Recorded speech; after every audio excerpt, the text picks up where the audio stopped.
Haleluya, shalom. Selamat hari Minggu. Saya menyapa Bapak Ibu Saudara sekalian, Jemaat GBI Ebenezer, dimanapun Anda berada. Hari ini kita akan langsung beribadah bersama, online service dari rumah atau dimanapun Anda berada saat ini. Kita sama-sama akan menikmati kebaikan dan hadirat Tuhan. Mari saya mengajak Anda untuk boleh mempersiapkan diri bersama dengan keluarga, dimanapun engkau berada saat ini. Untuk mari siapkan hati, pikiran, dan semuanya untuk memuliakan nama Tuhan melalui online service di pagi hari ini. Mari kita bersatu di dalam doa, kita mengucap syukur. Bapa, kami mengucap syukur atas kebaikan-Mu. Kami mengucap syukur atas rahmat-Mu atas kehidupan kami.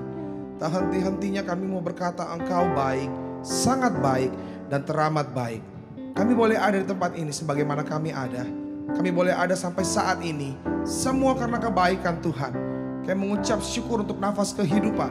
Kami mengucap syukur untuk setiap berkat yang kami terima. Kami mengucap syukur buat penyertaan Tuhan yang selalu sempurna dalam hidup kami. Dan biar hari ini Bapa, kami datang beribadah dimanapun kami berada. Kami mau memiliki sikap untuk tetap menyembah Tuhan. Kami memiliki sikap untuk tetap bersyukur di hadapan Tuhan. Sebab Engkau baik, sungguh baik, dan sangat baik. Kami tabiskan ibadah di hari ini ke dalam satu nama. Nama yang penuh kuasa, nama yang baik, nama yang dahsyat, yaitu Yesus Kristus Tuhan dan Allah kami. Kami berdoa, haleluya, haleluya. Sama-sama katakan, amin. Puji nama Tuhan. Mari siapkan hatimu, datang di hadiratnya, dan akan ucapan syukur melalui pujian ini bersama dengan saya. Katakan, ku tahu Bapa peliharaku. Ku tahu Bapa peliharaku,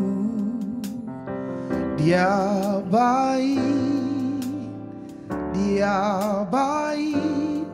Ku yakin Dia selalu sertaku. Dia baik bagiku. Bersama dengan saya naikkan pujian ini, katakan, ku tahu Bapa peliharaku. Katakan, Dia baik, Dia baik, Dia baik. Ku yakin Dia selalu sertaku. Dia baik bagiku. Lewat badai cobaan, semuanya mendatangkan kebaikan. Ku tahu Bapa peliharaku.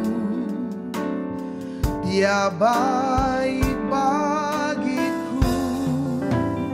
Bersama katakan, ku tahu Bapa peliharaku. Dengan ucapan syukur katakan, Dia baik. Yes, Dia sangat baik. Dia baik. Ku yakin Dia selalu sertaku.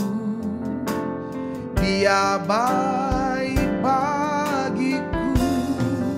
Percaya katakan, lewat badai cobaan, semuanya mendatangkan kebaikan. Ku tahu Bapa peliharaku. Dia baik bagiku. Jemaat Tuhan, mari katakan, lewat badai cobaan. Lewat badai cobaan, semuanya mendatangkan kebaikan. Ku tahu Bapa peliharaku. Dia baik bagiku. Biar jemaat Tuhan saja katakan, lewat badai. Lewat badai cobaan, katakan semuanya. Yes Lord, mendatangkan kebaikan bagi setiap kami yang percaya. Ku tahu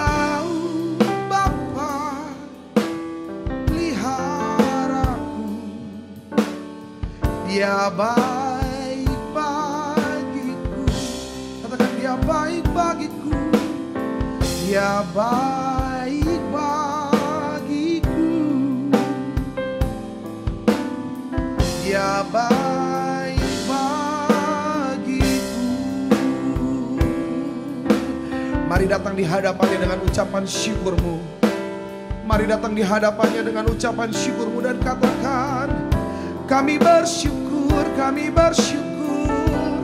buat kebaikanmu, buat kasih setiamu dalam hidup kami. Terima kasih Bapa, terima kasih Yesusku. Oh, penyertaanmu sempurna, tak pernah kau biarkan kami sendiri. Selalu sempurna, kau lingkupi kami dengan kasih-Mu. Thank you Lord. Bersyukur di hadapannya. Mari dari mulutmu kau mau katakan Engkau baik Bapa. Kau mau katakan Engkau sungguh baik, sembah Dia. Oh, we worship you, we worship you. Kami sembah Kau Allah yang hidup. Kami sembah Kau Allah yang setia. Oh, thank you Jesus. Thank you Jesus.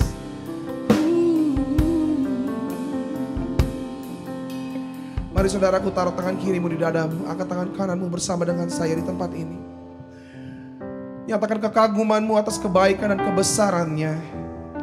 Nyatakan kekagumanmu akan kehebatannya dan kedahsyatannya. Dia Allah yang setia. Dia Allah yang berjanji dan menepati setiap janji-janjinya. Kami percaya kami di dalam perlindungan-Mu yang sempurna Bapa. Kami percaya kami di dalam kontrol-Mu Bapa. Kami tahu kebaikan-Mu melingkupi kami. Oh, terima kasih Bapa. Kami kagum dan hormat akan Engkau. Kami kagum dan hormat atas kebesaran-Mu.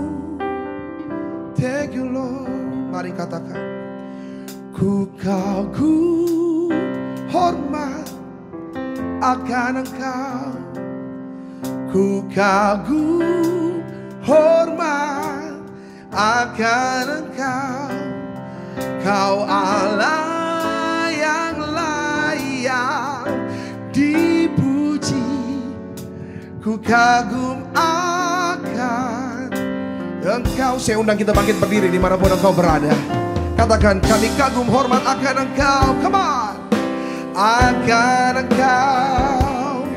Ku kagum hormat akan Engkau.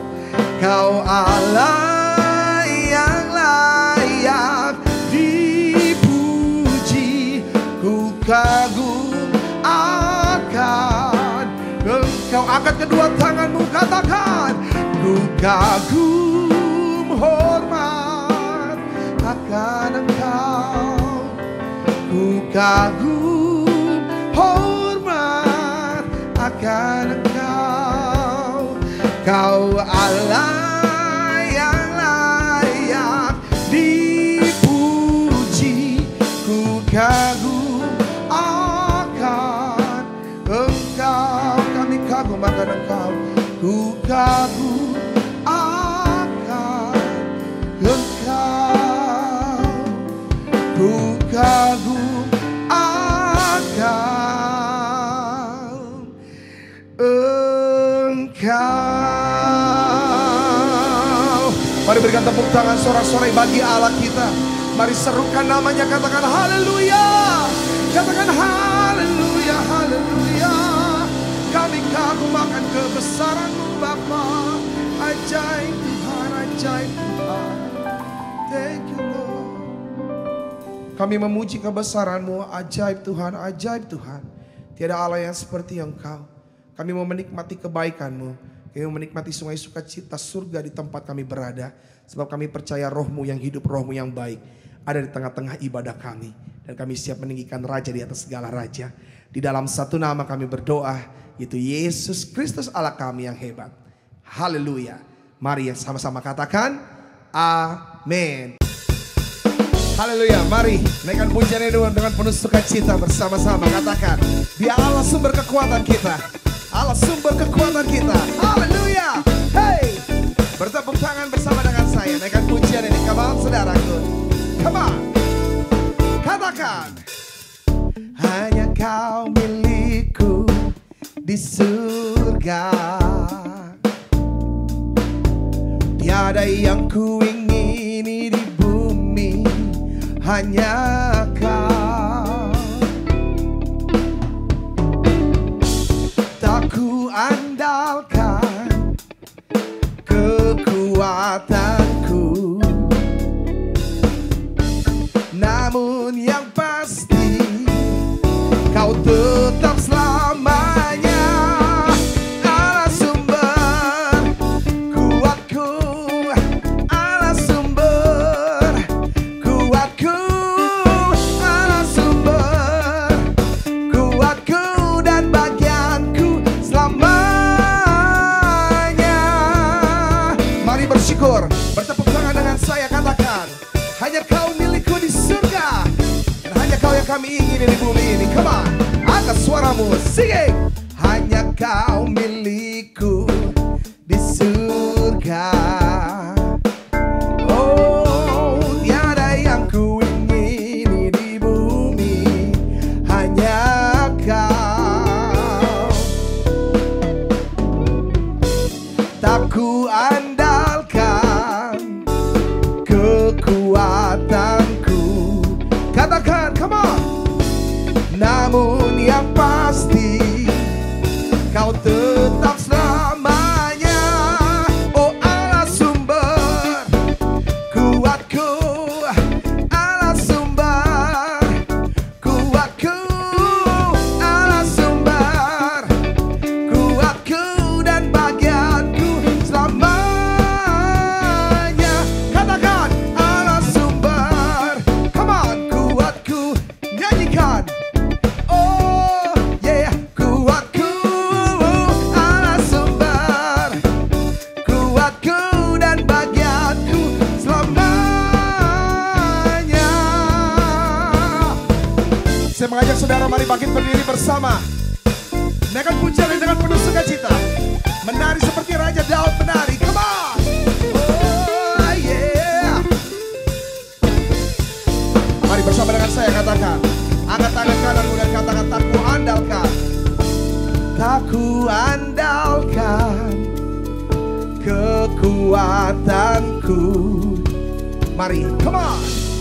Namun yang pasti Kau tetap selamanya Allah sumber kuatku, Allah sumber kuatku, Allah sumber kuatku dan bagianku selamanya.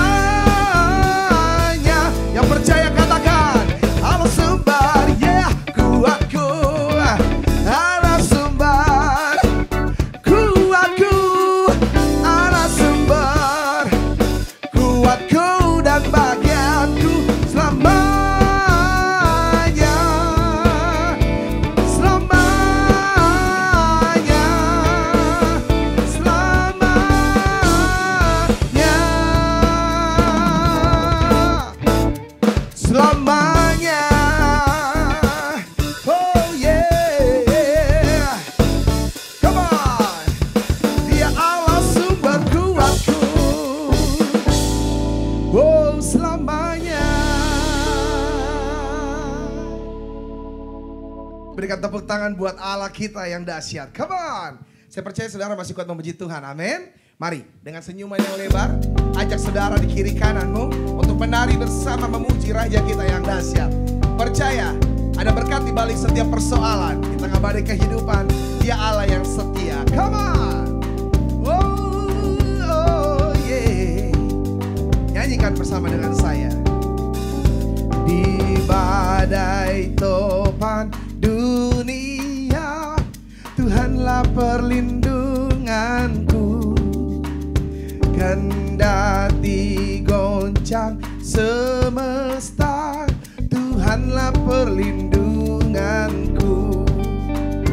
Ya Yesus gunung batu di dunia, di dunia, di dunia. Ya Yesus gunung batu di dunia, tempat berlindung yang teguh. Let's go. Ya Yesus gunung batu di dunia. Katakan, di dunia, di dunia. Ya Yesus gunung batu di dunia, tempat berlindung yang teguh. Hey! Oh, oh, Dia sumber kekuatanmu. Angkat suaramu, katakan, di badai topan dunia, Tuhanlah perlindunganku. Kendati goncang semesta, Tuhanlah perlindunganku. Ya Yesus gunung batu di dunia, di dunia, di dunia. Ya Yesus gunung batu di dunia, tempat berlindung yang teguh.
Sempurna buat saudara dan saya. Come on.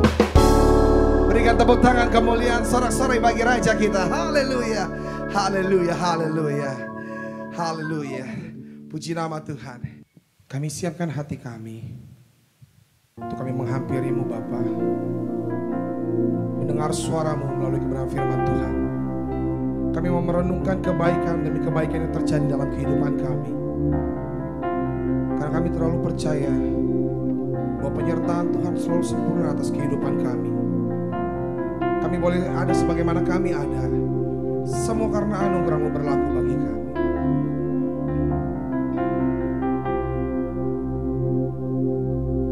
Sama-sama katakan, ya Tuhanku, aku hendak bernyanyi bagimu selama aku hidup. Ya Tuhanku, aku hendak bermazmur bagimu selagi ku ada. Sekali lagi dengan pujian ini, mari katakan, ya Tuhanku, ya Tuhanku, aku hendak bernyanyi bagimu selama ku hidup. Ya Allahku, aku hendak bermazmur bagimu selagi ku ada. Mari angkat tanganmu sembah Dia, katakan, inilah yang ku renungkan setiap waktu. Nyanyian pujian dan pengagungan kepadamu.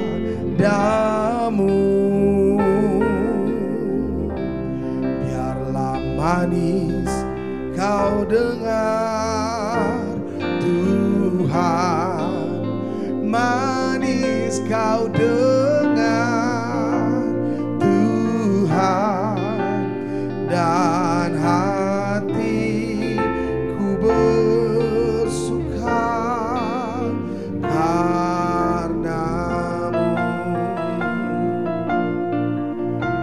Oh, bersuka karenamu Bapa. Haleluya. Ya Tuhanku,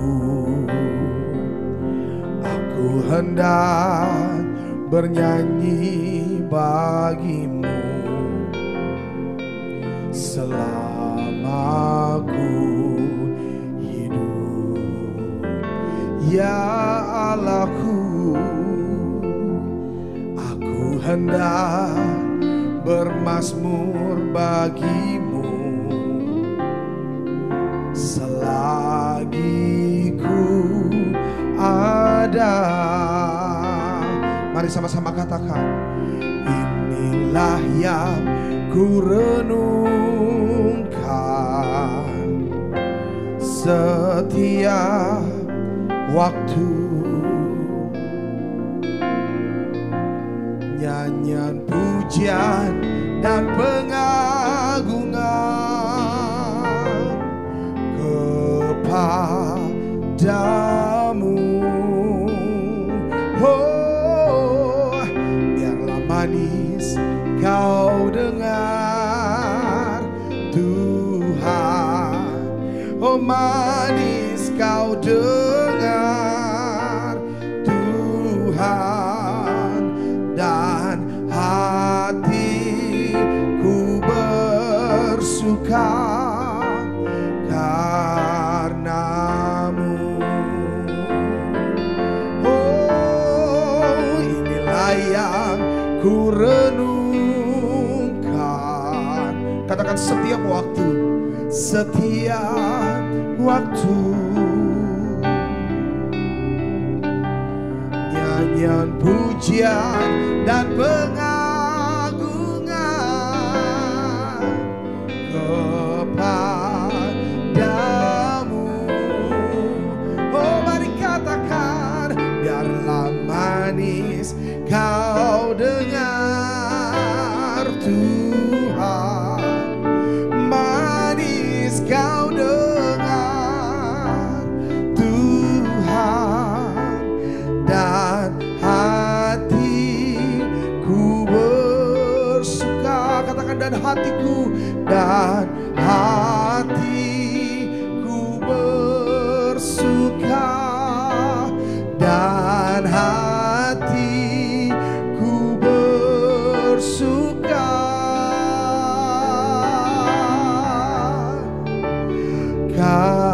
karenamu.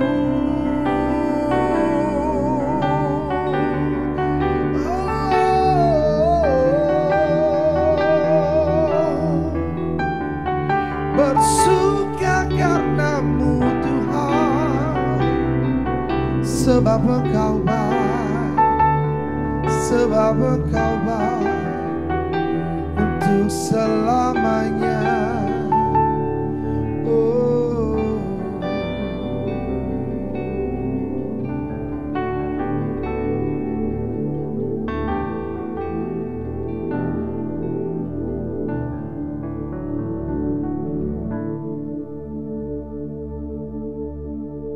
Mari kita berdoa untuk firman Tuhan. Bapa, kami berdoa untuk firman-Mu.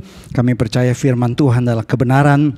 Pada saat kami percayakan firman Tuhan, kami hidup dalam firman Tuhan, kami mengaminkan firman Tuhan, dan kami hidup dalam firman-Mu. Kami percaya firman Tuhan memberikan kami kekuatan, kesehatan, kesembuhan, keajaiban, bahkan jawaban buat setiap kami. Urapi kami Tuhan pada waktu mendengarkan firman Tuhan, karena kami percaya pada saat ini ada roh Tuhan yang bekerja dalam hati kami. Urapi hamba-Mu dalam menyampaikan firman Tuhan, supaya hamba-Mu yang terbatas ini Tuhan boleh pakai bagi hormat dan kemuliaan nama Tuhan. Dalam nama Tuhan Yesus, kami siap diberkati oleh firman-Mu. Haleluya. Amin. Bapak Ibu sekalian, shalom. Mungkin Bapak Ibu sekalian yang menyaksikan online service ini dari rumah masing-masing melihat suasana yang berbeda. Karena memang kali ini kami tidak mengadakan pelayanan online dari gedung gereja. Seperti kita ketahui saat ini situasi di Jakarta semakin kita perlu mendukung program pemerintah. Jadi yang namanya physical distancing kami lakukan. Itulah sebabnya pada saat ini Bapak Ibu sekalian melihat pelayanan ini kami lakukan dari rumah. Ini rumah saya Bapak Ibu sekalian, daerah BSD Angger Koloka. Kalau mau tahu alamat tepatnya boleh WhatsApp saya. Ya, jadi Bapak Ibu sekalian boleh menyaksikan pelayanan ini online service dari tempat tinggal saya di daerah BSD Bumi Serpong Damai. Pada saat ini saya akan menyampaikan firman Tuhan yang berjudul pengharapan dalam situasi sulit, yang saya bacakan di dalam Markus pasal yang kelima ayat yang ke-25 sampai dengan ayat yang ke-34. Markus pasal 5 ayat 25 berkata, adalah di situ seorang perempuan yang sudah 12 tahun lamanya menderita pendarahan. Ia telah berulang-ulang diobati oleh berbagai tabib, sehingga telah dihabiskannya semua yang ada padanya, namun sama sekali tidak ada faedahnya. Malah sebaliknya keadaannya makin memburuk. Ayat yang ke-27 berkata, ia sudah mendengar berita-berita tentang Yesus, maka orang-orang banyak itu mendekati Yesus dari belakang dan menjamah jubahnya. Sebab katanya, asal ku jamah saja jubahnya, aku akan sembuh. Seketika itu juga berhentilah pendarahannya dan ia merasa bahwa badannya sudah sembuh dari penyakitnya. Pada ketika itu juga Yesus mengetahui bahwa ada tenaga yang keluar dari dirinya, lalu ia berpaling di tengah orang banyak dan bertanya, siapa yang menjamah jubahku? Murid-muridnya menjawab, engkau melihat bahwa bagaimana orang-orang ini berdesak-desakan dekatmu, dan engkau bertanya, siapa yang menjamah aku? Lalu ia mandang sekelilingnya untuk melihat siapa yang telah melakukan hal itu. Perempuan itu yang menjadi takut dan gemetar ketika mengetahui apa yang telah terjadi atas dirinya, tampil dan tersungkur depan Yesus dan dengan tulus memberitahukan segala sesuatu padanya. Maka katanya pada perempuan itu, hai anakku, imanmu telah menyelamatkan engkau, pergilah dengan selamat dan sembuhlah dari penyakitmu. Seorang dokter di Amerika Serikat yang namanya Dr. Daniel Mark melakukan penelitian terhadap lebih dari 1.700 pria dan wanita. Pria wanita ini telah menjalani sebuah perawatan medis yang bernama kateterisasi jantung. Jadi orang-orang ini dinilai setelah menjalani namanya kateterisasi jantung, apa yang terjadi? Ternyata angka kematian di antara orang-orang yang menganggap kesulitan yang dialaminya sangat berat dan berlangsung lama. Jadi ini orang-orang yang pesimis, orang-orang yang merasa tertekan karena harus menjalani yang namanya operasi jantung. Lebih dari 2 kali lipat angka kematiannya jika dibandingkan dengan orang-orang yang merespon kesulitan sebagai hal yang terbatas dan sementara. Jadi penelitian Dr. Daniel Mark menemukan bahwa orang-orang yang mengalami pengobatan jantung yang pesimis, ternyata angka kematiannya 2 kali lipat dibandingkan dengan orang-orang yang optimis. Riset selama 10 tahun terhadap orang yang optimis mengatakan orang-orang yang optimis lebih panjang umur, lebih jarang mengalami depresi, tingkat stres yang lebih kecil, memiliki daya tahan tubuh yang lebih baik terhadap penyakit, lebih baik secara fisik dan mental, mengurangi risiko terhadap penyakit jantung, dan mampu mengatasi kesulitan dan menghadapi yang namanya stres. Berdasarkan sebuah studi juga di Amerika Serikat, orang yang optimis biasanya lebih panjang umurnya. Orang optimis mempunyai usia lebih panjang 11-15% dibandingkan orang-orang yang pesimis. Dan berpeluang katanya orang-orang yang optimis memiliki hidup hingga usia 85 tahun. Jadi disimpulkan orang-orang yang optimis hidupnya lebih panjang usianya daripada orang-orang yang pesimis. Apa artinya optimis? Apa artinya harapan? Saya menemukan ada sedikit perbedaan antara optimisme dan harapan. Memang menurut Kamus Besar Bahasa Indonesia, optimisme adalah satu keyakinan atas segala sesuatu dari segi yang baik dan yang menyenangkan. Sikap yang selalu punya harapan yang baik dalam segala hal. Tapi yang namanya harapan itu yang memberikan energi bagi sikap yang namanya optimisme. Harapan akan memberikan energi bagi seseorang untuk bertindak lebih baik dibandingkan dengan optimisme. Helen Keller adalah seorang wanita yang lahir dalam usia 19 bulan, ya, tetap dalam keadaan normal. Tetapi dia diserang oleh sebuah penyakit yang menyebabkan dia mengalami kebutaan dan tuli. Dia tidak bisa melihat dan tidak bisa mendengar. Tetapi kalau kita baca kisah hidupnya Helen Keller, dia dikenal sebagai seorang penulis, aktivis politik, dan seorang dosen di Amerika Serikat. Bahkan dia meraih yang namanya piala Oscar, sampai 2 piala Oscar dia terima. Padahal dia tidak bisa melihat dan tidak bisa mendengar. Kenapa saudara? Karena dia adalah orang yang optimis, orang yang punya pengharapan. Optimisme dikatakan seperti ini, optimism is the faith that leads to achievement. Orang-orang yang memiliki optimisme akan mencapai yang namanya keadaan yang sukses. Nothing can be done without hope and confidence. Ya, tidak bisa ya kita meraih sesuatu atau melakukan sesuatu tanpa yang namanya pengharapan atau keyakinan. Jadi saya mau mengatakan begini, Bapak Ibu Saudara kasih dalam Tuhan yang menyaksikan siaran ini atau pelayanan ini dari rumah. Yang namanya pengharapan itu sangat penting dalam hidup seseorang. Apa itu yang namanya pengharapan? Pengharapan dalam bahasa Inggrisnya hope. Artinya expect with confidence, believing things can change. Yang namanya orang berharap, dia percaya ada hal yang pasti berubah dalam hidupnya. Dalam bahasa Yunani, kata pengharapan dipakai kata elpis. Elpis itu menantikan perubahan yang lebih baik. Kalau saat ini kita menghadapi situasi yang berat, tapi kalau saudara berkata, badai ini pasti berlalu. Keadaan yang tidak enak ini pasti saya bisa lalui. Keadaan saya saat ini mungkin kurang baik, tapi saya akan mengalami keadaan yang lebih baik. Itu yang namanya pengharapan. Ada yang mengatakan begini, manusia bisa hidup tanpa makan 40 hari.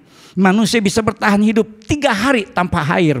Orang bisa bertahan hidup katanya 4 menit tanpa nafas. Tetapi manusia tanpa harapan hanya dalam 1 detik sudah mati. Menurut sebuah survei yang diadakan oleh Direktur Kesehatan Dunia yang namanya WHO itu, disimpulkan 1 orang bunuh diri setiap 40 detik. Ternyata katanya bunuh diri membunuh orang lebih banyak daripada konflik, perang, dan bencana alam. Saya berani mengatakan yang bunuh diri lebih banyak daripada orang yang meninggal karena virus corona.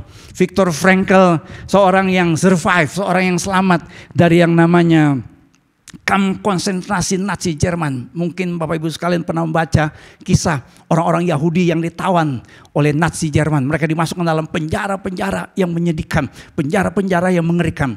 Nah, Viktor Frankl adalah salah seorang yang survive. Dan Viktor Frankl, dia bisa lari dari kamp konsentrasi Nazi Jerman. Ya, menemukan sebuah fakta dengan berkata begini, when the prisoners lost hope, he lost his spiritual hold. Jadi Viktor Frankl mengatakan kalau orang-orang kehilangan pengharapan dalam kamp konsentrasi Nazi Jerman, orang tersebut tidak akan bisa bertahan dalam situasi yang sulit. Itulah sebabnya Martin Luther, seorang reformator gereja, mengatakan, everything that is done in the world is done by hope. Apapun juga yang kita lakukan dalam dunia ini harus dilakukan dengan pengharapan. Tanpa pengharapan kita tidak mampu meraih sesuatu. Tanpa pengharapan kita nggak bisa survive. Saya mau mengatakan jawaban terhadap virus corona bukan sekedar kita mencari namanya vaksin, bukan sekedar diobati, tapi kita semua seluruh dunia harus punya yang namanya pengharapan. Billy Graham pernah mengatakan, saya kira tidak ada seorang pun yang dapat hidup tanpa pengharapan. Sebagaimana oksigen bagi paru-paru, harapan merupakan alat bertahan hidup di dunia ini, dan Alkitab dipenuhi dengan pengharapan.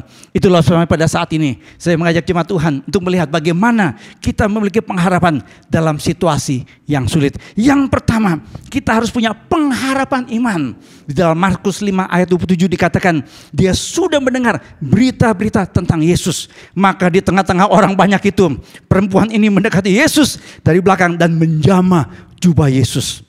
Kalau saya baca dalam Alkitab, saudara, perempuan ini punya masalah yang sangat serius. Dia mengalami sakit pendarahan selama 12 tahun. Dia sudah mencoba mengobati penyakitnya dan tidak sembuh-sembuh. Pasti uangnya habis, kondisinya semakin merosot. Dan keadaannya nanti saya akan tunjukkan tradisi orang Yahudi kalau perempuan sakit pendarahan, apa yang terjadi dalam hidupnya.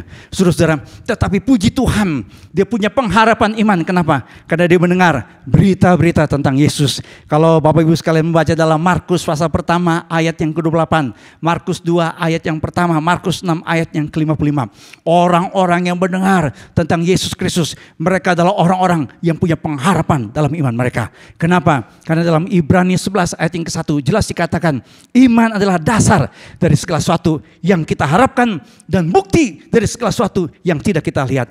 Jadi untuk memiliki pengharapan, kita harus punya yang namanya iman. Karena iman itu adalah fondasi. Iman adalah dasar dari orang yang berharap. Kalau saudara bertanya sama saya, Pak, gimana saya punya pengharapan yang kuat? Karena saat ini saya sedang punya masalah dengan pekerjaan saya. Kantor saya mem-PHK saya. Mungkin saat ini ada yang berkata, Pak, saya punya penyakit yang dokter katakan tidak bisa disembuhkan. Gimana Pak, saya punya pengharapan? Kita harus punya yang namanya iman. Mungkin saudara bertanya, gimana kita memiliki yang namanya iman? Ada yang berkata, Pak, saya sudah ke gereja, tuh kayaknya Pak, saya tetap ya dalam keadaan yang seperti ini. Mungkin ada yang berkata, Pak, saya sudah lama jadi orang Kristen, tapi kok hidup saya seperti 4L, letoy, lesu, loyo, lunglai. Hidup saya kok seperti ini. Saya mau kasih tahu, firman Tuhan berkata iman timbul dari pendengaran oleh firman Kristus. Jadi supaya kita memiliki yang namanya pengharapan iman, kita harus punya yang namanya firman Tuhan. Kita harus mendengar firman Tuhan. Sama seperti perempuan yang sakit pendarahan ini. Karena dia mendengar tentang Yesus Kristus yang menyembuhkan, Yesus Kristus penolong, Yesus Kristus yang ajaib itu, dia punya pengharapan iman. Masalah yang kita hadapi saat ini adalah apa?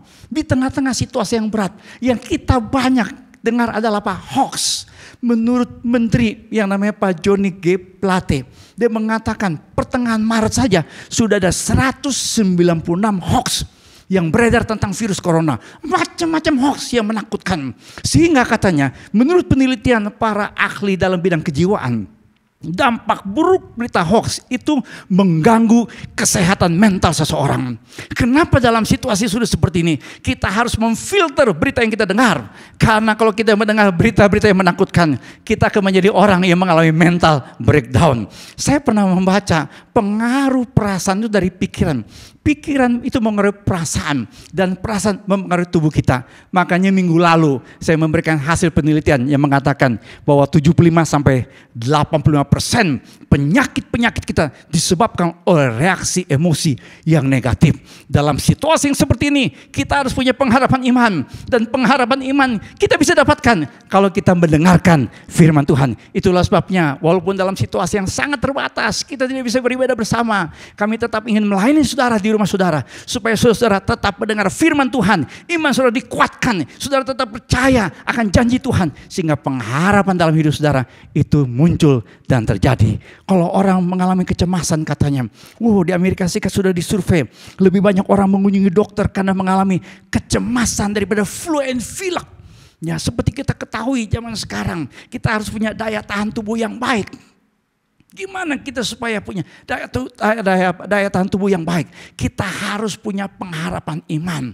Jangan kita mendengarkan berita-berita yang menakutkan. Kita harus merubah pendengaran kita. Kita harus merubah fokus kita kepada firman Tuhan. Kenapa? Karena saya menemukan dalam Markus 5:27 dikatakan Alkitab, perempuan yang sudah sakit pendarahan 12 tahun, yang orang katakan mungkin pada zaman itu kamu akan mati dalam keadaan seperti ini. Tetapi ketika dia mendengar tentang Yesus, dia punya pengharapan. Saya pernah membaca kisah hidup orang yang namanya Melvin E. Trotter, seorang yang hidup berapa puluh tahun yang lalu. Melvin atau Mel Trotter adalah seorang yang dulunya hidup di dalam keadaan minum mabuk. Dia dikuasai yang namanya dosa minum mabuk. Dan dia telantarkan keluarganya, dia tidak urus anaknya. Satu kali ketika dia tinggalkan keluarganya, dia kembali dan menemukan anak yang sakit sudah meninggal. Keadaan yang seperti itu membuat yang namanya Mel Trotter langsung mengalami mental breakdown. Mel Trotter langsung berpikir untuk bunuh diri. Karena dalam situasi yang seperti itu dia berpikir, saya adalah seorang yang paling buruk di dunia. Karena anak saya yang sakit saya tidak rawat, saya telantarkan dan akhirnya meninggal. Ketika dia mau pergi ke sebuah danau untuk bunuh diri, menenggelamkan dirinya di sebuah danau di Michigan, Michigan, Amerika Serikat. Dia lewat di sebuah ibadah, di sebuah kebaktian.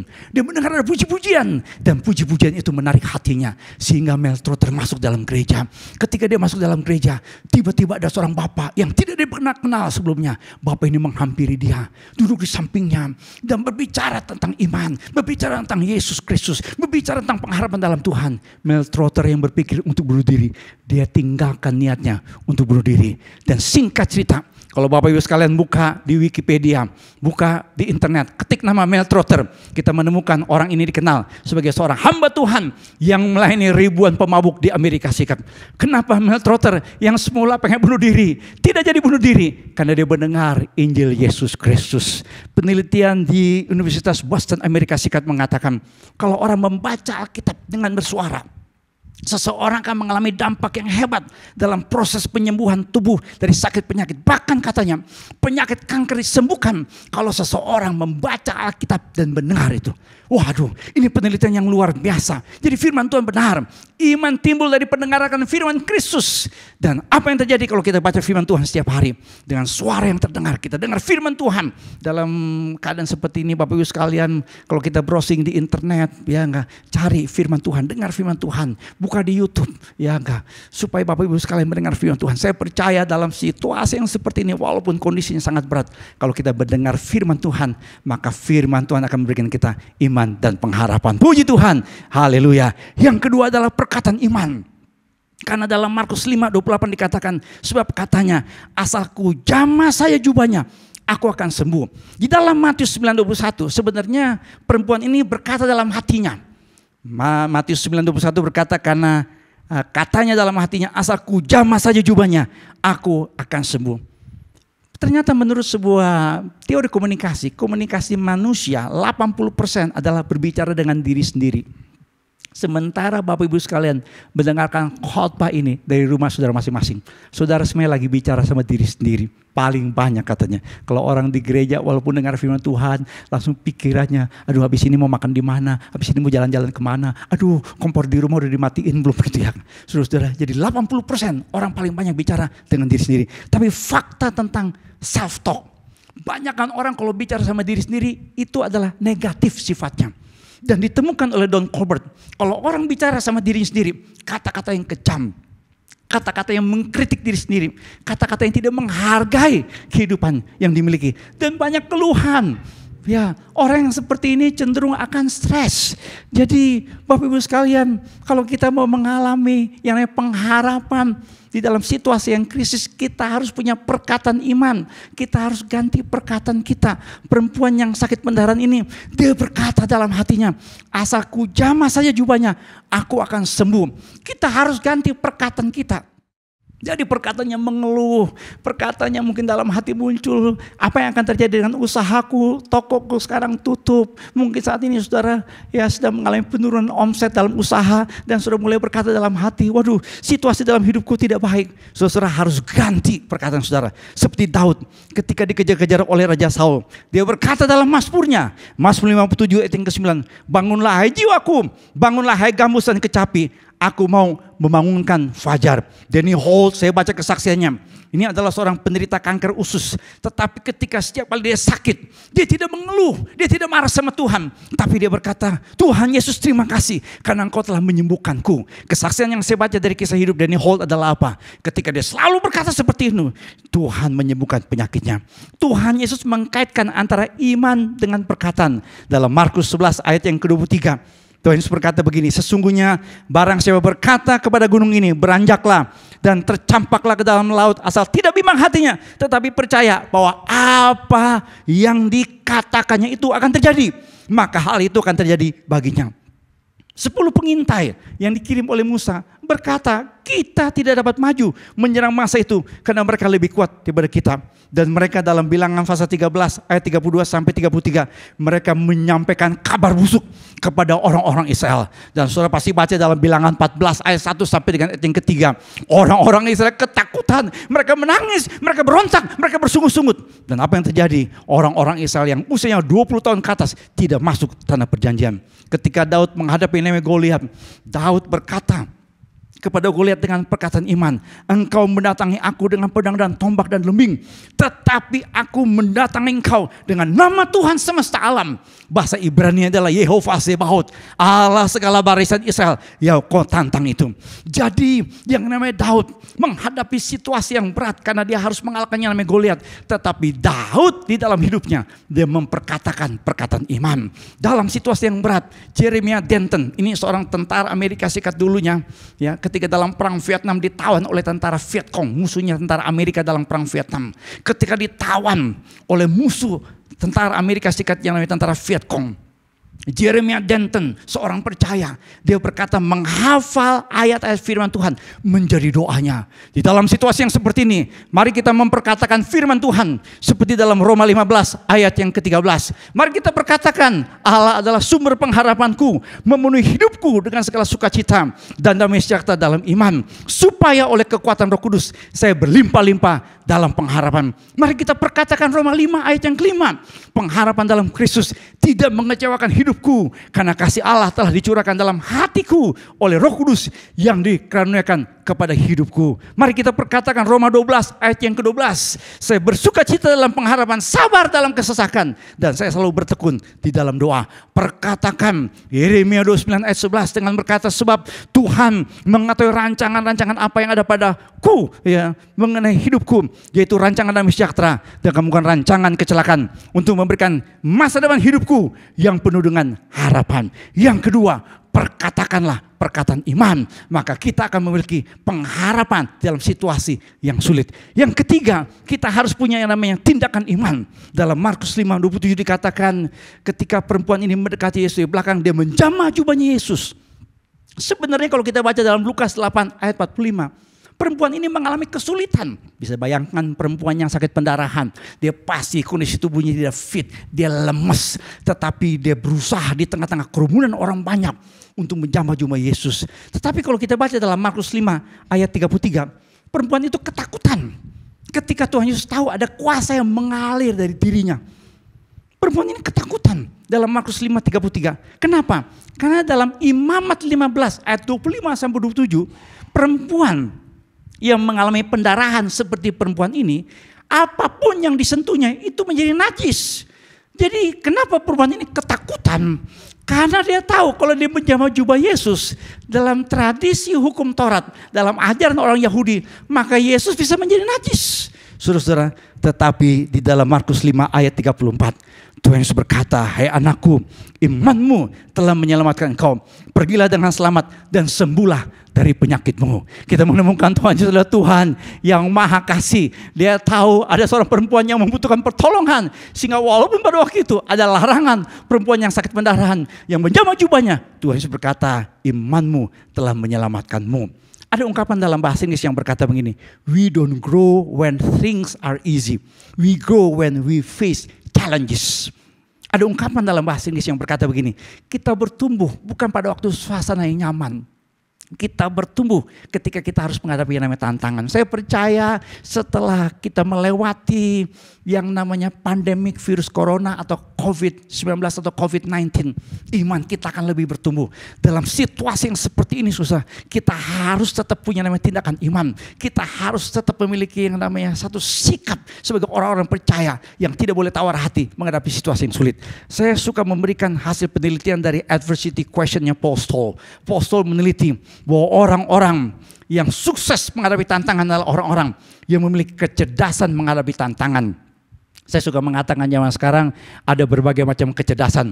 Ada IQ, ada EQ, ada SQ, ada EQ, dan terakhir ada QQ. QQ itu main kartu gaplek, saudara ya.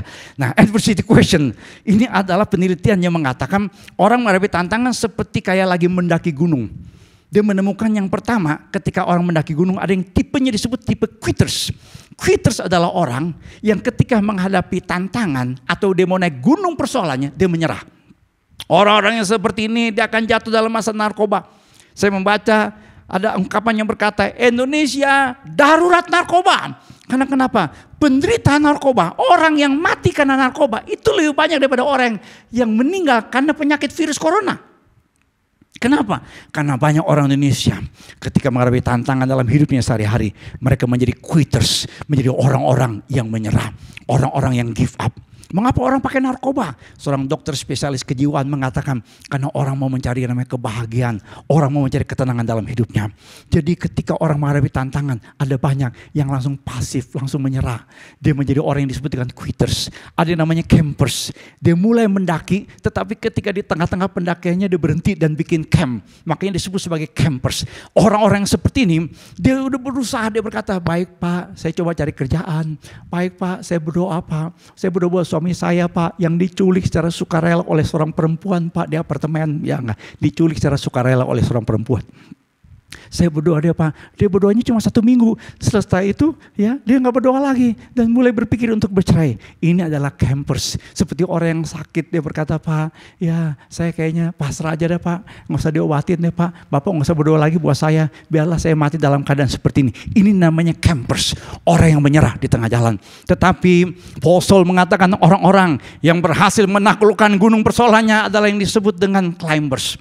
Climbers adalah orang-orang yang selalu mendaki, yang selalu naik ke atas, tidak menyerah dalam situasi yang sulit. Dan ditemukan hasil penelitian dari sebuah kampus di Indonesia, pengaruh adversity question terhadap optimisme pada seorang ibu yang punya anak yang berkebutuhan khusus, itu ada pengaruhnya. Jadi kalau orang tua punya anak dan anaknya ya dalam keadaan yang tidak sempurna, mohon maaf, mungkin ada kebutuhan khusus. Nah, orang tua harus punya EQ yang tinggi. Kenapa? Karena kalau orang tua tidak punya EQ yang tinggi, maka ya orang tua akan menyerah. Yang ketiga, kita harus punya tindakan iman. Kenapa? Karena ketika kita menghadapi situasi yang berat, kita menjadi orang yang tanpa harapan, kita menjadi orang yang pasif, kita dikalahkan oleh yang namanya persoalan. Seorang yang namanya William Carey berkata, expect greetings from God, receive greetings from God. Expect little from God, receive little from God. Jadi William Carey seorang misionaris yang melayani di India dalam situasi yang sulit pada waktu itu. Dia punya pengharapan yang luar biasa.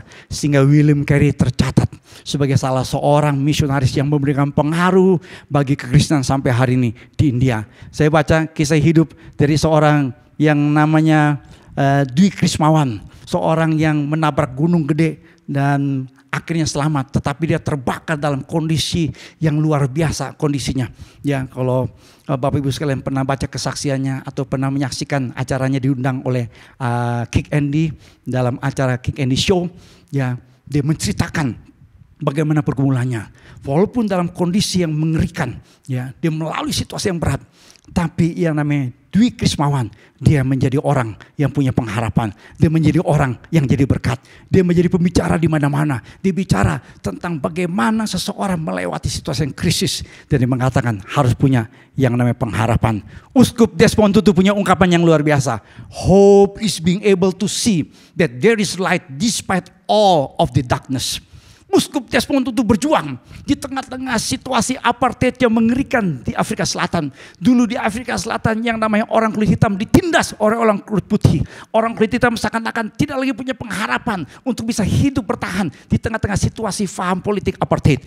Tetapi Uskup Desmond Tutu yang mendapatkan hadiah Nobel, dia berkata pengharapan adalah kemampuan melihat ada yang namanya terang di tengah-tengah kegelapan. Apa yang saudara lihat pada saat ini? Apakah saudara melihat terang Kristus dalam hidup saudara? Di tengah-tengah situasi yang sulit, saya mau menyimpulkan pada siang hari ini bagaimana kita memiliki pengharapan dalam situasi yang sulit. Yang pertama, Bapak Ibu sekalian, kita harus punya pengharapan iman. Yang kedua, kita harus punya perkataan iman. Dan yang ketiga, kita harus punya tindakan iman. 3 hal ini akan membuat kita menjadi pemenang dan lebih dari pemenang. Amin. Tuhan memberkati. Puji Tuhan. Amin. Mari kita berdoa untuk firman Tuhan. Bapa, kami bersyukur karena firman-Mu telah kami dengar. Biarlah setiap kami yang mendengar firman Tuhan memiliki iman, karena iman timbul dari pendengaran akan firman Tuhan. Biarlah setiap jemaat yang mendengar firman, yang lemah dikuatkan, yang sakit disembuhkan, yang terikat dilepaskan, yang punya masalah, firman Tuhan menjadi jawaban buat setiap kami. Terima kasih Bapa, kami siap untuk menerima perjamuan kudus. Pada saat ini di dalam nama Tuhan Yesus kami berdoa dan percaya. Yang percaya katakan bersama dengan saya, amin. Bapak Ibu sekalian, kita akan masuk dalam perjamuan kudus seperti yang sudah diarahkan dari gereja dan juga ketentuan dari Sinode Gereja Betel Indonesia. Bapak Ibu sekalian bisa mempersiapkan perjamuan kudus. Memang Bapak Ibu sekalian tidak menerima roti dan anggur yang biasa gereja berikan, tapi seperti yang sudah Bapak Ibu sekalian terima, bahwa ada yang namanya roti dan anggur yang bisa dipersiapkan sendiri. Kalaupun tidak ada roti, ya Bapak-bapak dan Ibu bisa memakai yang namanya biskuit atau yang namanya sirup untuk perjamuan kudus. Saya percaya walaupun kita tidak menerima roti dan anggur yang biasa kita terima di gereja, tetapi iman percaya kita kepada Kristus yang telah menyelamatkan kita, membuat kita diberkati dalam perjamuan kudus ini. Mari kita persiapkan hati kita untuk menerima perjamuan kudus dengan mengangkat pujian karya terbesar dalam hidupku. Puji Tuhan. Mari jemaat Tuhan, persiapkan roti dan anggurmu, datang menghadap dengan penuh ucapan syukur. Sama-sama naikkan pujian ini. Terima kasih Bapa. Karya terbesar dalam hidupku, pengorbananmu yang selamatkanku. Engkaulah harta yang tak ternilai, yang ku miliki dan ku hargai. Yesus, Engkau ku kagumi. Karya terbesar dalam hidupku, pengorbananmu yang selamatkanku. Engkaulah harta yang tak ternilai, yang ku miliki dan ku hargai. Yesus, Engkau ku kagumi. Yesus, Engkau ku kagumi. Yesus, Engkau ku kagumi.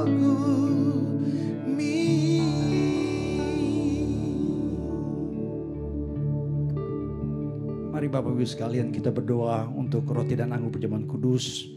Bapa, kami berdoa untuk roti dan anggur perjamuan kudus yang telah kami persiapkan. Tuhan berkati, Tuhan kuduskan, supaya pada waktu kami menerima roti dan anggur perjamuan kudus ini, kami diingatkan akan karya Tuhan, kasih Tuhan, keselamatan yang dari Tuhan, yang membuat kami menjadi orang-orang yang kuat dalam Engkau, yang membuat kami bersyukur karena keselamatan yang dari Tuhan, Tuhan nyatakan dalam kehidupan kami. Kami siap untuk menerima perjamuan kudus pada saat ini Tuhan. Dalam nama Tuhan Yesus kami berdoa dan percaya. Haleluya.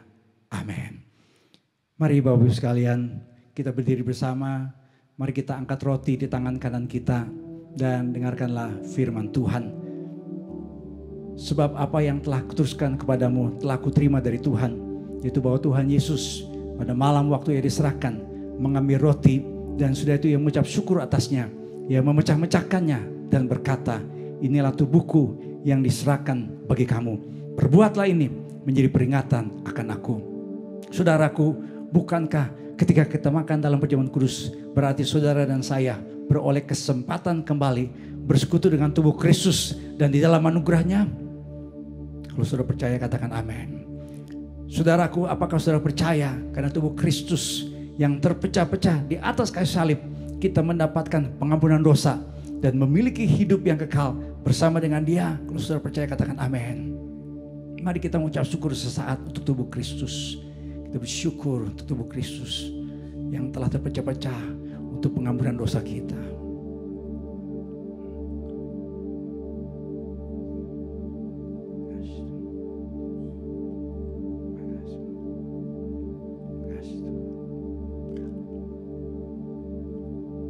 Mari kita makan bersama-sama dengan iman dalam nama Tuhan Yesus Kristus.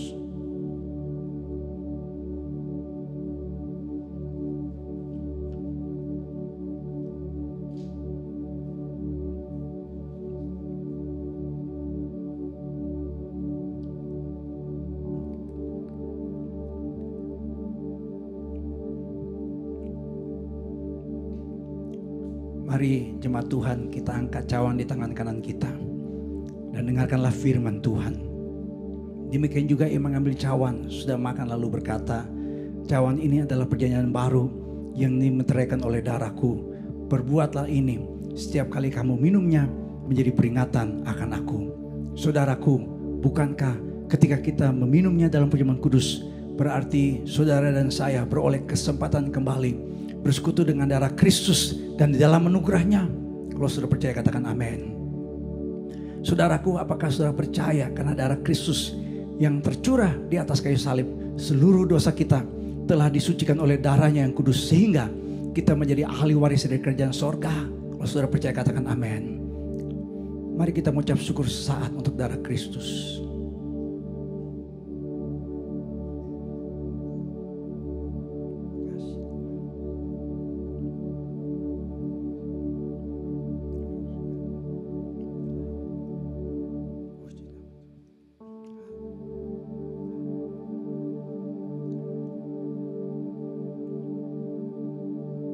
Mari kita minumnya bersama-sama dengan iman dalam nama Tuhan Yesus Kristus. Haleluya.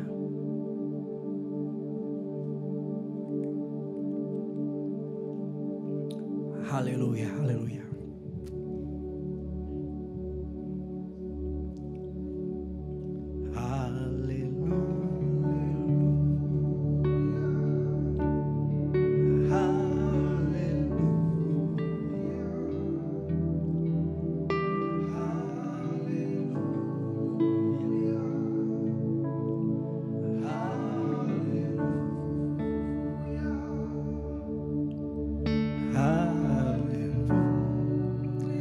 Haleluya, haleluya, haleluya,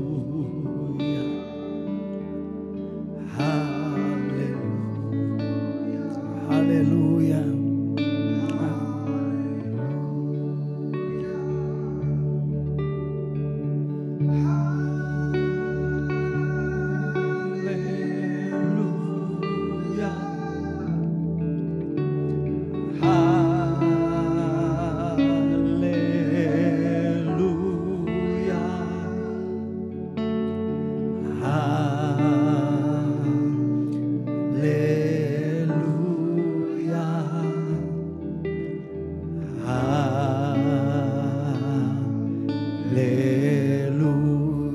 Katakan sekali lagi, haleluya, haleluya.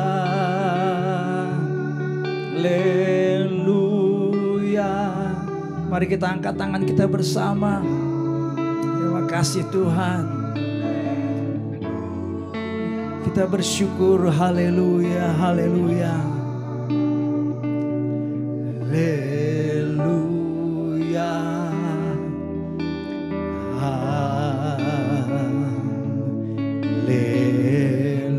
Haleluya. Mari kita bersyukur. Kita muji Tuhan. Terima kasih Bapa, terima kasih Tuhan. Haleluya. Terima kasih Tuhan. Semua bersyukur, semua bersyukur. Terima kasih Tuhan. Terima kasih untuk pengorbanan Tuhan buat setiap kami.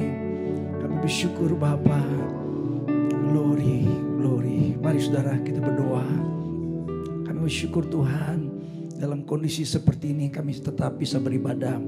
Ucap syukur Tuhan untuk anugerah Tuhan. Kami diingatkan bahwa Tuhan Yesus telah mati di kayu salib untuk menebus dosa-dosa kami.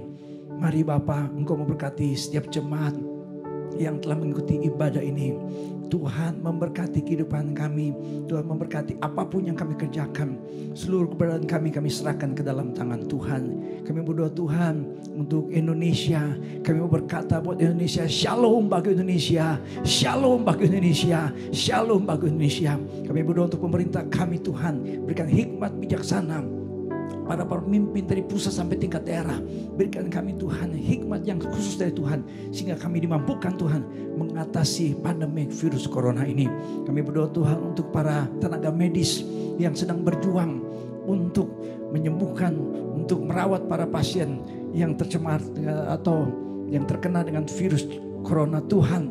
Kami berdoa Tuhan jamah, Tuhan memberikan kekuatan, Tuhan memberikan perlindungan buat para pasien dari virus corona. Kami berdoa Tuhan memberikan kesembuhan, Tuhan memberikan mujizat, Tuhan memberikan pertolongan. Setiap jemaat Tuhan juga Tuhan lindungi kami siang dan malam. Tutup bungkus kami dengan kuasa darah Tuhan Yesus, sehingga kami semua boleh menerima perlindungan Tuhan yang luar biasa. Terima kasih Bapa, untuk saat ini kami bisa beribadah, memuji dan muliakan nama Tuhan. Saudara kasih dalam Tuhan, mari kita angkat tangan kita bersama dan kita akan terima dari berkat dari Tuhan. Mari saudara kasih dalam Tuhan, kita aminkan kalimat-kalimat berkat ini supaya digenapi dalam kehidupan saudara.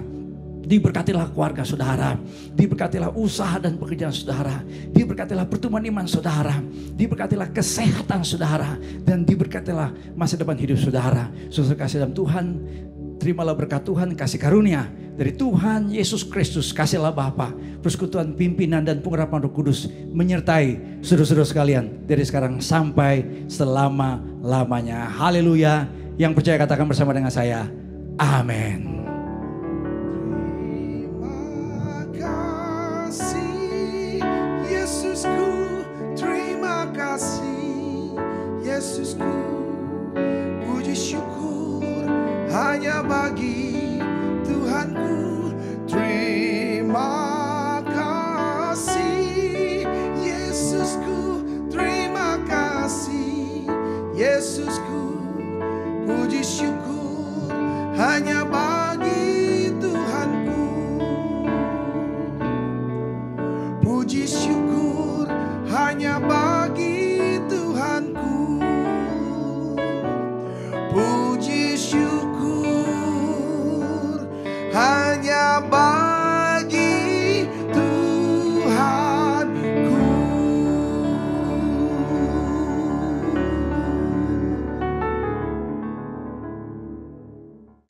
Shalom Bapak Ibu sekalian, ibadah telah selesai. Tuhan memberkati, terus berdoa buat Indonesia, biar Indonesia mengalami berkat dan lawatan Tuhan. Happy Sunday, God bless you all.